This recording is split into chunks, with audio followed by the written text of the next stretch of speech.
Hey, what's up, guys? Welcome back to Cam Talks Rugby. Today we'll be touching a little bit on the Barbarians and the Springboks and how that unfolded. And I mean, look, from the get-go, did we expect a game like this? I don't know. Some of you guys will say, yes, we did expect the Springboks to absolutely smash the Barbarians. I personally didn't. We don't have a very good record against the Barbarians. South Africa don't have a good record against the Barbarians. And to go and play like this and absolutely smash them, because that's what it was. It was a smashing. And credit, by the way, to everyone that made their way to the Cape Town Stadium in the pouring rain, supporting the Springboks. How beautiful was that? So awesome to see a really, really good crowd at the Cape Town Stadium. I'm sure against Italy we'll see a bigger one as well. So yes, some exciting points. I think some players that really stood out for me, well, the whole team stood out. I think from number 1 to 23, everyone had a really, really good game. There wasn't anyone that played badly, in my opinion, on the day. I think credit to the 4 debutants. I think Van der Merwe coming off the bench. You've got Kanye that had really, really good game in the scrums. I don't know, there's some stories out there. If you go and do a little bit of research, if you go and check on the back and forth between the Barbarians and Springboks or Rassie on X, you'll see that Kanye also made his way down to Don's farm. Now Don is the scrum coach for the Springboks.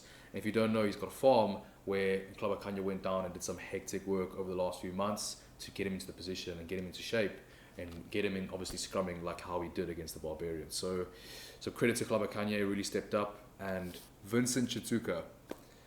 I mean, look, Sharks had a really good season. Maybe not as performing wise, but they did make it to the URC semi-final, and Vincent Chituka was an instrumental player for the Sharks this year.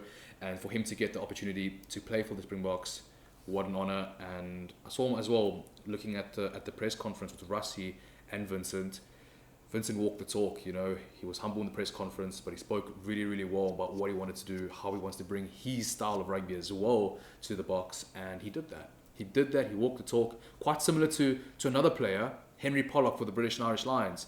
I mean, yes, okay, they're two different positions, but they're both two guys that, young players as well, that walk the talk and get the job done. So credit to Vincent Chituka, really stepped up on the weekend, and it looks like he's got a long career. And there's some feisty competition there, you know, with Marco van Staden, with Sia Khaleesi as well. Peter Steff de Toy still needs to come back. So there's a lot of competition there, like there is in every single position in the Springboks. I just think that South Africa are in such a good position to go and put a team full of youngsters and with some older guys that have that experience against the Barbars. And the Barbarians team wasn't a bad team at all. There was a lot of good players there. Mark Telea, you know, Peter Omani, congratulations, his last game as well. So there's a lot of good players in that Barbarians team that actually played against the Springboks, and the Springboks to go and put plus 50 points on them, 50 plus points on a team full with some stars like the Barbars. I mean, that's really, really good, especially for the young players that did step up. I think the backline that played, I do see that being the Springboks backline. I do see them being the backline. You know, I just credit to Morne van den Berg. I don't know if Morne will stay at 9, even to the November tests as well. I mean, there's a lot of competition at scrum off with Faf, with Jaden Hendrickse, Grant Williams, and Kobus as well. So Kobus Reinach. So there's a lot of players that can potentially play at 9. So it's a very, very interesting game on the weekend. I do want to touch on the wingers, Colby and Kirkley Arendse, especially Ches and Colby. I mean, we know that Ches and Colby is probably, if not the best winger in the world. I mean, and some people will agree, some people won't, but he is. I mean, there's some quality wingers out there like Duan van der Merwe, James Lowe. There's some really good wingers out there, especially in the Northern Hemisphere.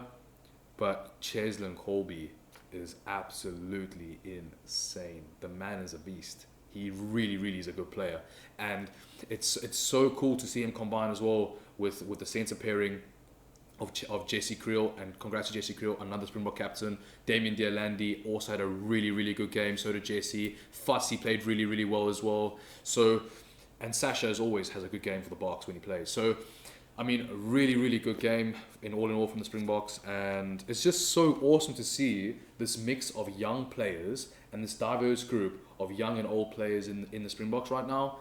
I think the young players are really pushing the older guys to perform, and it's keeping them on their toes. It's keeping them honest. And I think that's really, really cool. So it's got a really good mix there of healthy competition right now. And the Boks, I mean, if you look at their Springbok squad, even if you just take 50 players that can play for the Boks right now, I mean, you can make a B and a C team there for the Springboks that could easily go up against some top tier nations. So really, really healthy where South African rugby is at the moment, and we saw that again against the Barbars. I did not expect a game like that. I mean, absolutely streaks ahead. Going against Italy this weekend will be another interesting fixture. Italy don't have all their star players. They're missing players like Brex in the centres. They're missing players like Ange Capozzo. There's some players there that aren't playing for Italy. I don't know if Owani's in the squad. I don't think he is as well, Monty Owani. So there's some players that are missing for Italy going up against the Springboks this weekend. But Italy still really, really played well against, obviously, the Namibian team. Now, they did give them 70 plus points. And yes, okay, Namibia is not an insane team.